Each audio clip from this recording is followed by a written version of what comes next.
Accused of assault while 85 miles away, my brother posted, "Believe them," and tried to put me in jail. My parents disowned me, until the court hit him with $175,000.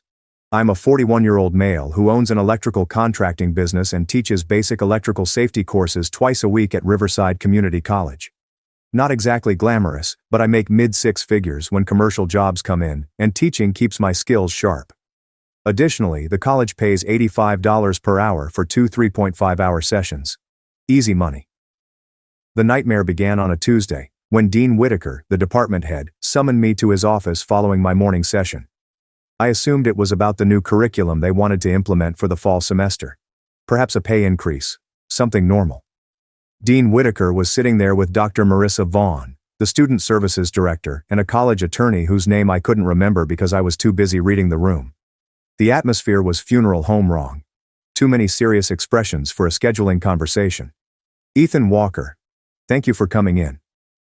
Dean Whitaker held his hands together as if he were about to deliver bad news about a terminal diagnosis. We need to talk about some allegations made about your behavior at last month's Skills USA competition. My brain immediately went on red alert. What are the allegations? 3 students have filed separate reports alleging inappropriate physical contact occurred during the competition weekend in Sacramento. Given the gravity of these allegations, we are placing you on immediate administrative leave pending a thorough investigation. I stared at him as if he had grown a second head. What competition? The Skills USA Regionals will take place in Sacramento from April 18th to 20th. I wasn't at the competition. Dr. Marissa Vaughn leaned forward, using a practiced counselor voice that made my teeth hurt. Ethan, I understand how shocking this must be for you. These situations are always difficult, but the most important thing is that we prioritize student safety and adhere to proper protocols. I wasn't at the competition, so I repeated slowly this time. I was working on a 3-phase installation at the new medical complex in downtown. I can get the permits, inspection reports, and everything. Dean Whitaker's expression did not change. We will go over all documentation as part of the investigation. However, given the consistency of the reports and the gravity of the allegations, we believe immediate suspension is the appropriate response. Which reports are consistent? I was not there. I did not go to Sacramento. I was 85 miles away, running conduit through a hospital with security cameras on each floor. Dean Whitaker finally said, "Your name is on the trip roster." As if that was checkmate. I informed him that the roster was incorrect and offered to provide proof that I had been on a job site all weekend. Nobody pretended to care. The attorney eventually spoke up. Some people repeated corporate nonsense about liability and proper procedure. We need you to gather your materials and leave campus today. Someone from Human Resources will contact you to discuss next steps. That's when I understood. They'd already decided that evidence was merely an inconvenience that could complicate their neat little narrative. Can I at least know what I've been accused of? Student privacy laws prohibit us from disclosing information without signed releases, Dr. Marissa Vaughn explained. However, the nature of the allegations requires immediate action. I wanted to pull out my phone and show them the work orders, signed inspection documents, and time-stamped photos I'd taken of the installation for the project file, but the fact that they were all sitting there together in this unified wall of bureaucratic certainty told me it didn't matter. They had chosen their story. I was just the impediment. I cleared my desk in 20 minutes, grabbing my tools, a couple of reference books, and some flash drives containing lecture materials. The entire time I kept thinking about April 18th. I remember that weekend vividly because my hospital job had been a nightmare. Inspections are scheduled for Monday morning, putting work on the critical path. I'd been on site since 5:30 a.m. Saturday, Sunday, and Monday, I was supervising a crew of 5 guys while also running the rough-in on the surgical wing. My back was killing me by Sunday night. I went home and spent an hour soaking in a hot bath. I had permits requiring my signature, inspection reports, progress photos, and daily logs. 5 electricians who had worked alongside me all weekend. Over the course of 3 days, my phone most likely pinged off the hospital's cell tower 240 times. A 12-minute record check would have resolved this issue immediately. They did not want to check. I called my parents from the truck. My father answered on the second ring. "They're accusing me of something that is physically impossible," I explained. No preamble, no drama. 3 students claim I did something at a competition I didn't attend. They suspended me. My mother went on speaker. Her voice had that edge that comes with seeing an opportunity. What exactly do they claim happened? They won't give me specifics, but they said it happened at the Skills USA competition in Sacramento. I worked the hospital job all weekend. There was a pause. Then, my father. Do you have proof?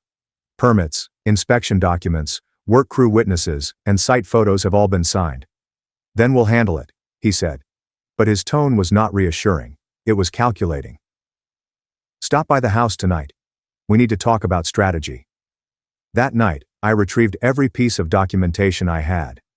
Permits signed by me as the license holder on site, as well as inspection reports from 4 separate walkthroughs that weekend. Hospital security badge logs that show entry and exit times.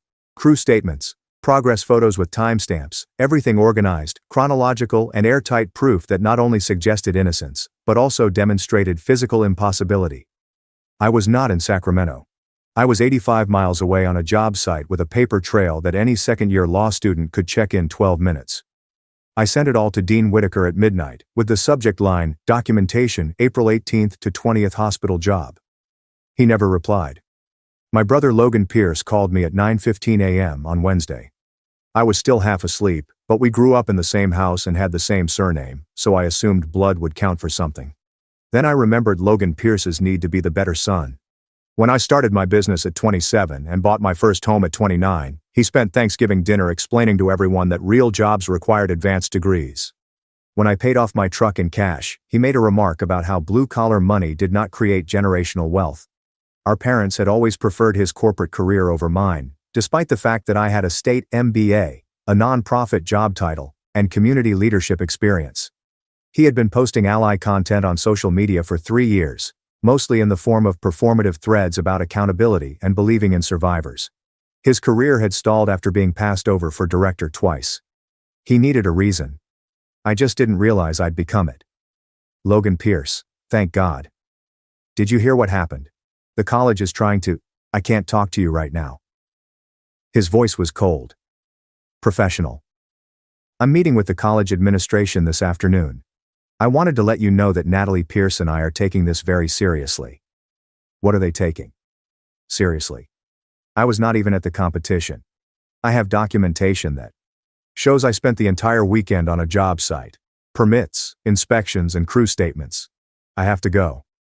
He hung up. I tried to call back. Blocked. Tried texting. Blocked. I sat in my truck staring at my phone, wondering if I had misheard. Perhaps he needed some time to process. Perhaps the college fed him some nonsense that made him cautious. Then I received a text from Uncle Raymond, Ray Walker. Have you seen what Logan Pierce posted? Call me. Logan Pierce had sent something to his extended family first. A private message to my parents, aunt, and a few cousins.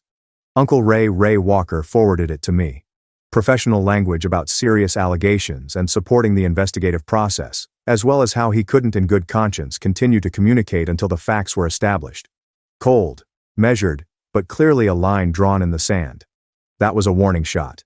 7 hours later, the family group text exploded. Logan Pierce had posted a message that felt like a stab to the chest. I have been informed of credible allegations against Ethan Walker made by Riverside Community College students.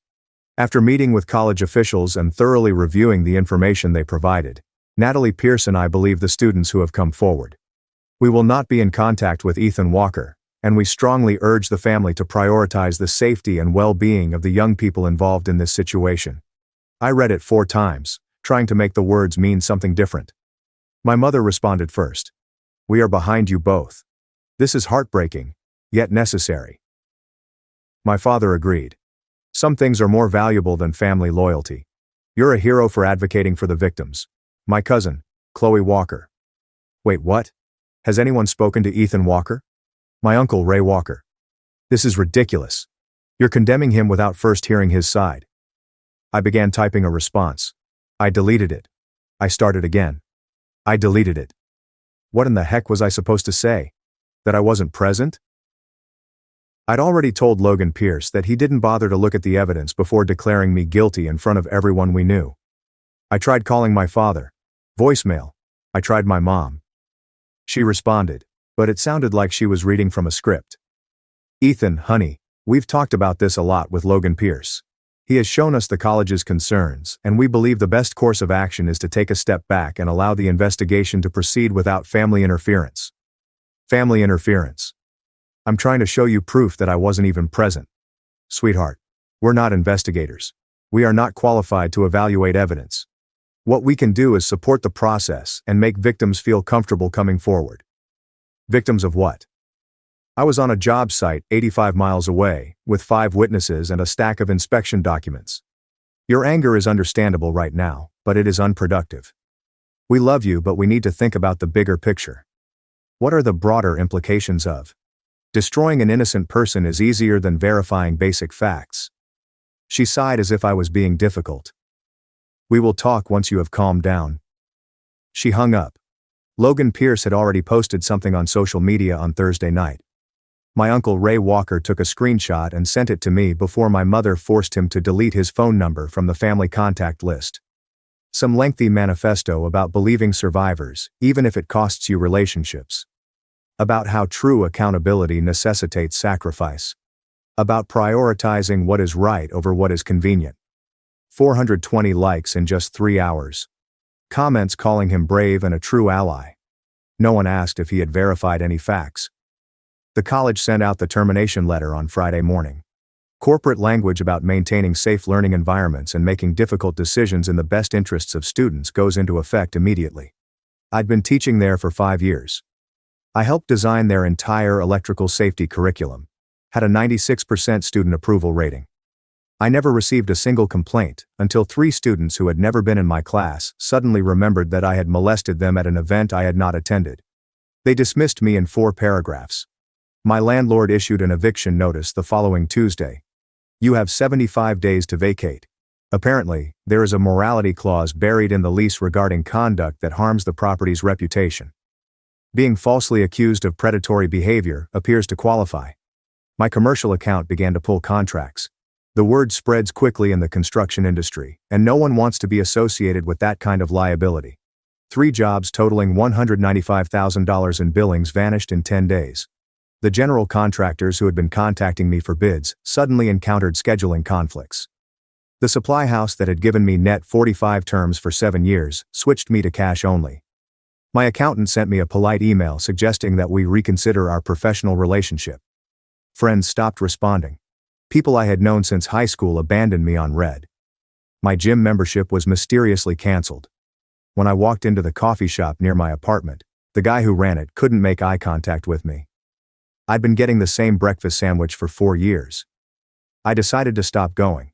I kept sending messages to Logan Pierce.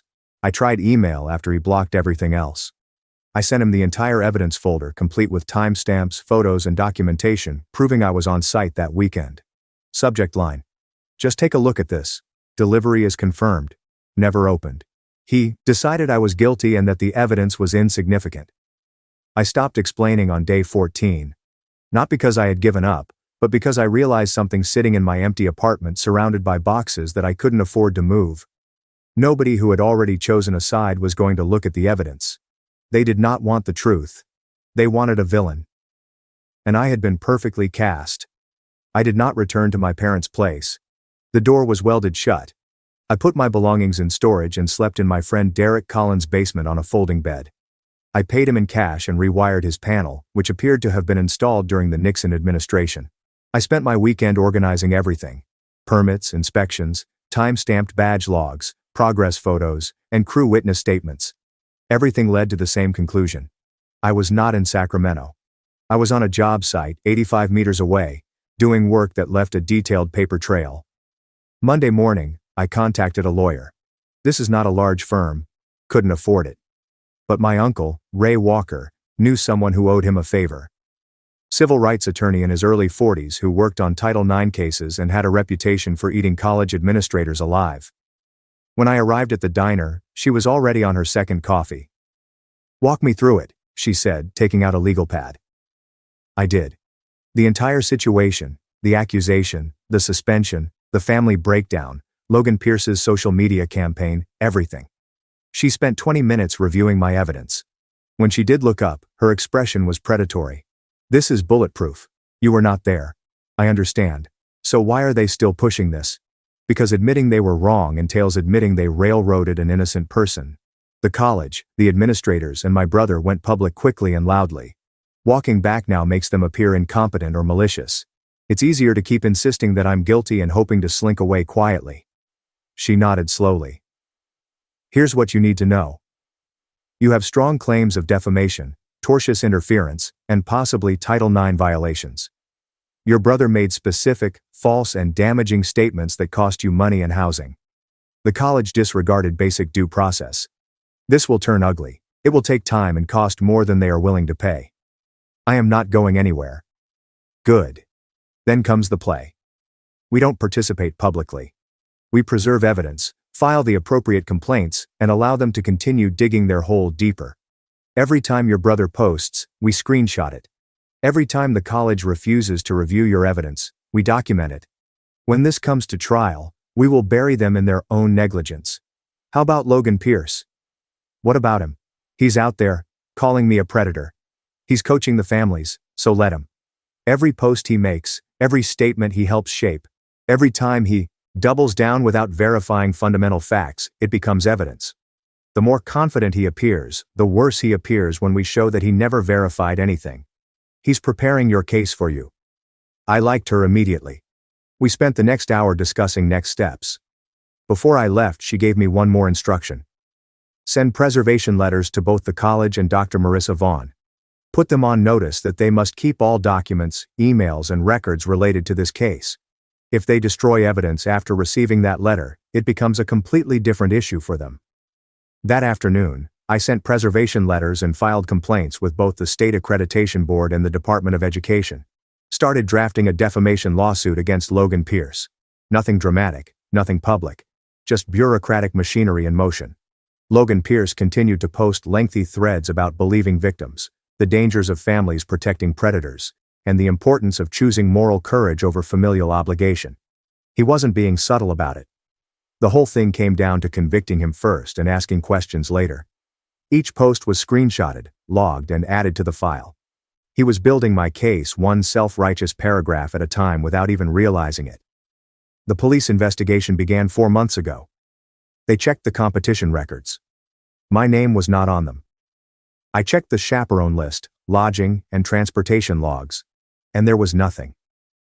Then they investigated the hospital job, discovered my permits, inspection reports, badge logs, and 5 electricians who swore under oath that I'd been on site all weekend. The detective called me in November. He sounded tired in the way cops do when they realize they've wasted months on nonsense. We have completed our investigation. I want you to know that we found no evidence that you were in Sacramento that weekend. Your alibi is absolutely solid. We are closing this case with no criminal charges filed. How about the accusations? A long pause. We are looking into how those allegations were documented and who was involved in the process. This is all I can say. He hung up. I called my lawyer. She was not surprised. Perfect. Now we're after them. She'd been busy while I remained quiet. I submitted a discovery request, served subpoenas on the college, Dr. Marissa Vaughn, and Logan Pierce. The college fought it. Student privacy, institutional privilege, and confidentiality are all claimed to be protected. She ripped through each objection like tissue paper. But first came the stonewalling. HR began ghosting. The college's legal department issued form letters. We cannot comment on ongoing personnel issues. When my lawyer requested that a hospital's security badge logs, they claimed the data was unavailable due to technical issues. The college attempted to make it go away quietly. Their attorney contacted them in December with a settlement offer. $65,000 mutual non-disclosure agreement. No admission of wrongdoing. The email had a desperate corporate smell. Make this disappear before it worsens. My lawyer forwarded it to me with a single word. Laughable. She responded with our own offer. Full reinstatement, a public apology, $325,000, and Dr. Marissa Vaughn's dismissal. Or we go to trial and expose every procedural flaw in discovery. They remained silent for 4 weeks. Then a reporter from the local newspaper began asking questions. Someone leaked the police findings. The college's public relations office started putting out fires. Board members became nervous. Donors began calling. Suddenly those unavailable hospital badge logs reappeared with exact timestamps. External pressure had forced them to confront reality. something my evidence had failed to do. The discovery materials began arriving in January. Discovery answered the only question that mattered: how my name became attached in the first place. Dr. Marissa Vaughn had forwarded the Sacramento trip roster, which was a recycled template from the previous year. My name was still on there. She treated the spreadsheet as gospel and coached the girls until their statements matched the roster. Dr. Marissa Vaughn and Dean Whitaker exchanged emails about narrative management and story control. Dr. Marissa Vaughn and the students' parents exchanged text messages about how to help them organize their memories. Multiple drafts of student statements with significant edits and additions that clearly did not originate from teenagers. The accusers were not malicious masterminds. They were children. Haley Carter, 18, is in the welding program, and Brooke Daniels, 17, is studying HVAC fundamentals. Both had actually attended the Sacramento competition. Dr. Marissa Vaughn approached both after the event as part of what was supposed to be a routine feedback session. Their initial statements were ambiguous, confused, and uncertain. Then Dr. Marissa Vaughn became involved. A single email from Dr. Marissa Vaughn to Haley Carter's mother stood out. "I understand she's having trouble remembering specifics, but trauma can make memories fuzzy. Let's try the timeline exercise that we discussed. Walking through the weekend hour by hour can help bring things to the surface." Another for Brooke Daniels' father. "I believe we now have enough consistency to move forward confidently. The statements are well aligned. We just need to ensure that the family remains committed to the process and does not waver under pressure." There were more pages to it. Dr. Marissa Vaughn guided, suggested, and shaped every detail until the stories fell into place. But the most damning evidence came from Logan Pierce's digital trail. He was so certain he was the hero that he documented everything. A message to Haley Carter's mother read, "I understand your daughter is having second thoughts. However, backing out now sends the message that if you put enough pressure on victims, they will give in. We need to show strength here." Another, "Don't let them fixate on timelines and alibis. That's just a distraction tactic used by predators. What really matters is the trauma, not the logistics." He had saved everything. Every conversation where he assisted them in refining their statements. Every moment he'd prioritized his crusade over basic fact-checking. Every time he'd pushed back when doubt started creeping in. My lawyer scheduled depositions for February. Logan Pierce went first. The deposition happened in a conference room that smelled like old coffee and desperation. Logan Pierce sat across from me for the first time in 9 months. He looked terrible. Dark circles under his eyes. His lawyer was some underpaid associate who kept checking his watch like he had somewhere better to be. My lawyer looked like a shark that had just spotted blood in the water. She started soft. Background questions. His relationship to me, his work, and community advocacy. Then she shifted gears. "When did you first learn about the allegations against your brother?" "The college contacted me in late April. Asked if I'd meet with them to discuss a serious situation." "And what did they tell you in that meeting?" "That 3 students had reported inappropriate contact during a competition weekend." "Did they provide specific details about what allegedly occurred?" "No. They said privacy laws prevented them from sharing details without parental consent." "Did they tell you which competition?" "Skills USA Regionals in Sacramento, April 18th through 20th. "And did you at any point during or after that meeting verify that Ethan Walker had actually attended that competition?" Pause. Logan Pierce glanced at his lawyer. The lawyer nodded slightly. "No, you didn't check the attendance records. Didn't verify the chaperone list. Didn't ask the college to confirm Ethan Walker had even been present?" "No." My lawyer let that sit for a moment. "Ethan Walker reached out to you after the accusation was made?" "Correct." "Yes. And what did he tell you?" "He said he wasn't at the competition. That he had proof he was working a job that weekend." "And what did you do with that information?" "I told him I couldn't discuss it with him and ended the call." "Did you ask to see this proof?" "No." "He sent you documentation, didn't he? Permits, inspection reports, witness statements. He sent emails." "I didn't open them." "Why not?" Logan Pierce's jaw tightened. "Because I'd already made my decision based on the information the college provided." Looking at his defense felt like it would compromise my ability to support the victims. "Support the victims?" My lawyer repeated flatly. "Even if the alleged victim wasn't actually victimized by your brother. I thought the allegations were credible, but you didn't verify them." Silence. My lawyer let it hang there. The court reporter's fingers stopped. Logan Pierce's lawyer shifted in his seat. The whole room could feel the weight of that admission settling like cement. You posted on social media about this case multiple times, correct? Yes. Public post declaring your belief in the accusations and your decision to cut contact with Ethan Walker. Yes.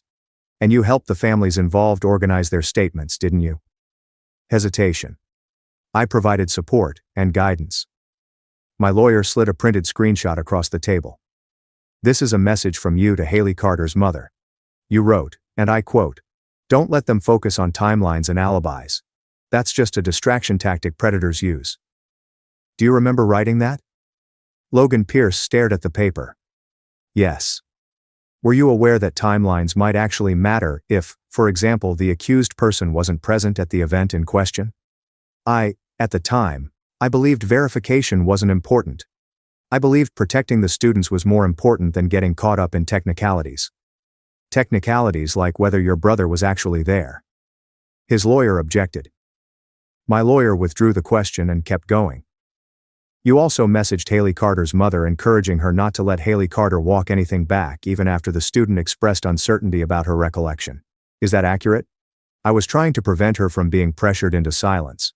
Or were you trying to prevent her from telling the truth when that truth became inconvenient for your narrative? Objection withdrawn. Let's talk about your testimony to the college board. You gave public comments, correct? Yes. And in those comments you stated that Ethan Walker was guilty and that the family should support the accusers over him. I stated that I believed the students and that accountability was necessary. Accountability for something he didn't do. I didn't know that at the time. You could have known. You chose not to. Correct. Logan Pierce didn't answer. My lawyer leaned forward. Logan Pierce, did it ever occur to you that by publicly declaring your brother guilty, by helping families craft consistent statements, by encouraging them to ignore doubts and stay committed, did it ever occur to you that you might be participating in destroying an innocent person's life? No. Why not? Because I've worked with victims for years. I've seen how often they get silenced and dismissed. I didn't want to be part of that system, so instead, you became part of a system that destroys innocent people without checking basic facts. Objection. The deposition went on for 7 more hours.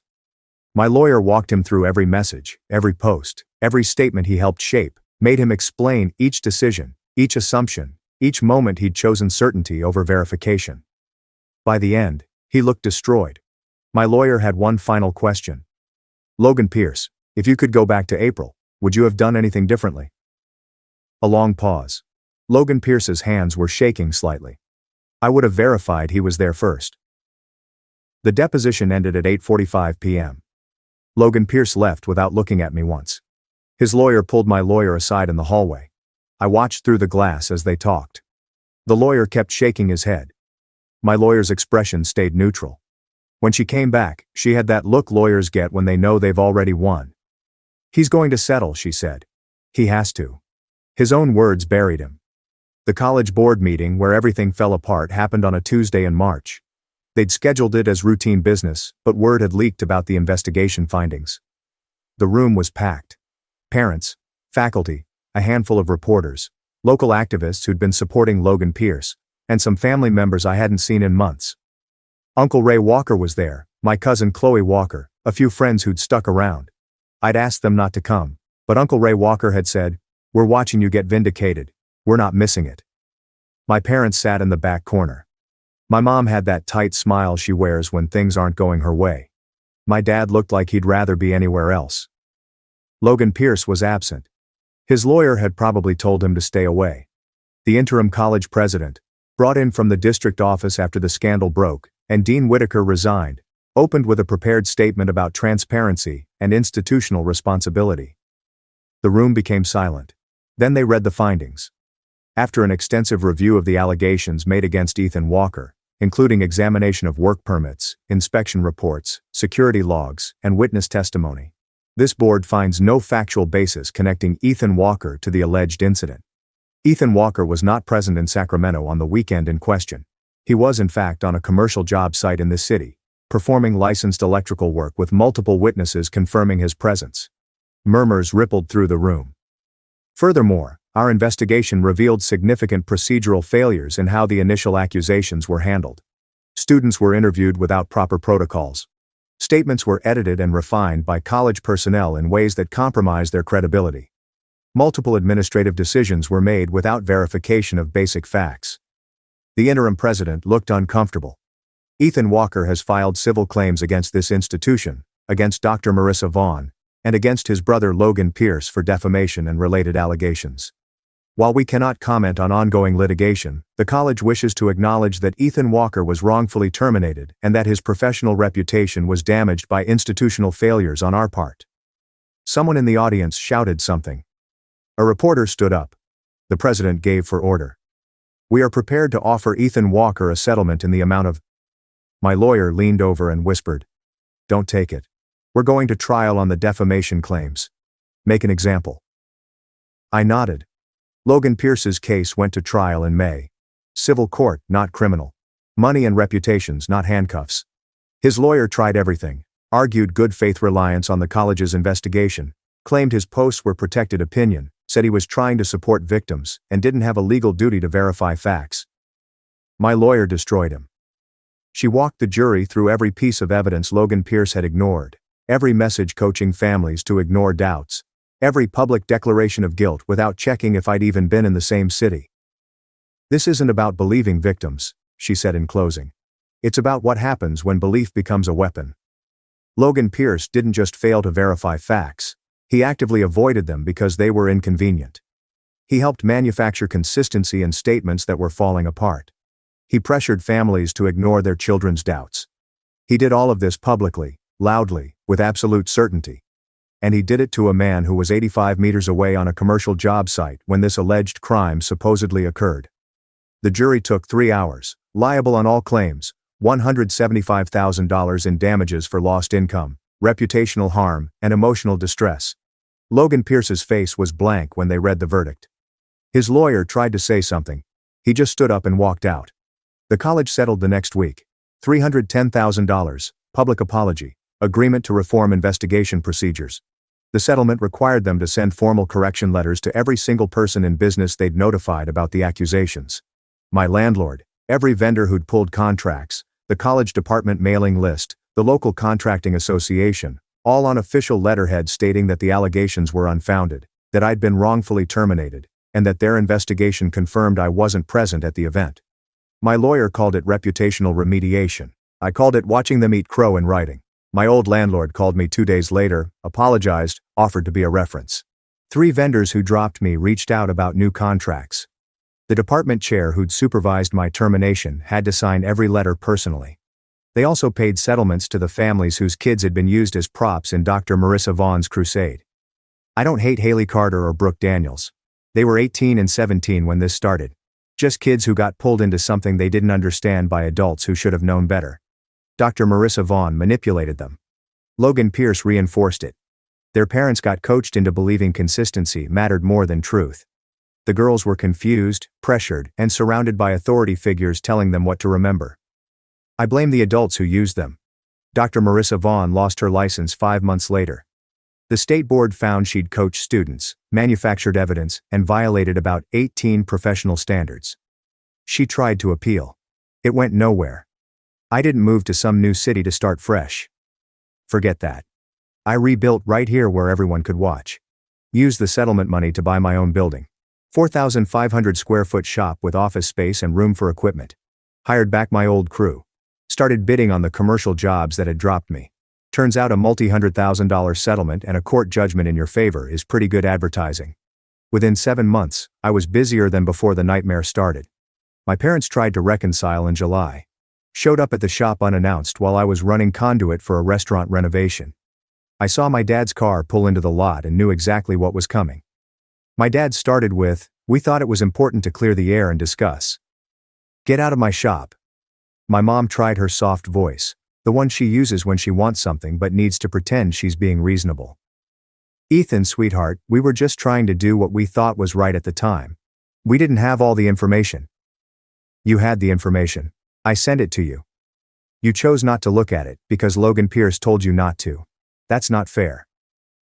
My dad said, "We were in an impossible situation. Family was divided. Emotions were high. Emotions were high because you let Logan Pierce declare me guilty without checking a single fact. You backed his play because he's always been your golden child. And I've always been the disappointment who works with his hands instead of pushing paper in some corporate office. My mom's eyes got teary. We never stated that. You did not have to. You demonstrated it when it mattered. I returned to work. They stood for another minute before leaving. I haven't heard from them since. The family fracture never healed. Uncle Ray Walker and cousin Chloe Walker remained in touch. Everyone else either supported Logan Pierce or remained silent. Fine with me. Blood is meaningless when those who share it throw you under the bus at the first opportunity. Logan Pierce attempted to rebuild his advocacy career, but the court judgment followed him everywhere. He was fired from his nonprofit job 4 months after the verdict. Last I heard, he was working for an insurance company doing grunt work for $48,000 per year. Natalie Pierce, his wife, left him in September. He took the house, the car, and his remaining dignity. I did not celebrate. It didn't feel good to watch him crater. But I didn't feel bad either. The true satisfaction came from watching everyone who was so certain, so righteous, and so sure they were on the right side of history. Watching them all have to eat their words and knowing they'd never admit their mistakes. Logan Pierce arrived on a cold Saturday in October, nearly 20 months after the accusation. I was closing the shop around 6:30 p.m. when his truck pulled into the parking lot. I immediately recognized it. He drove the same beat-up Ford since college. He sat in the cab for about 7 minutes before getting out. I continued loading tools into my service van as if I had not noticed him. He walked over slowly and stopped about 12 feet away. Ethan. I had finished loading the drill kit before looking up. What do you want? He looked worse in person than I had expected. Thinner, older, and worn down in a way unrelated to age. I wanted to talk about what? About everything. About what occurred. He came to a stop. I messed up. I know that now. I closed the van door and leaned against it. You drove an hour just to tell me you messed up. That is your big revelation. I am trying to apologize. You are trying to make yourself feel better. There is a distinction. His jaw tightened. I was wrong about everything. I should have listened to you. Should have examined your evidence. Should have checked to see if I was actually present before declaring me a predator in front of the entire family. Yes. Before telling families to ignore their children's doubts, they should have verified at least one fact. Yes. Should have considered for a second whether your crusade was more important to you than the truth. He did not respond to that one.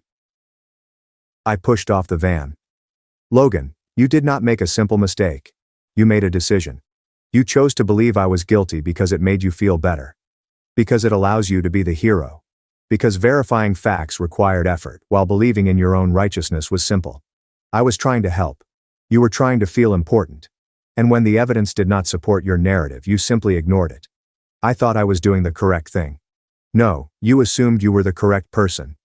There is a distinction. You've spent your entire life striving to outperform me in terms of intelligence, success, and status. When those students made their accusation, you saw an opportunity. I finally had proof that you were the good brother and I was the screw-up you always thought I was. His hands shook. That is not the case.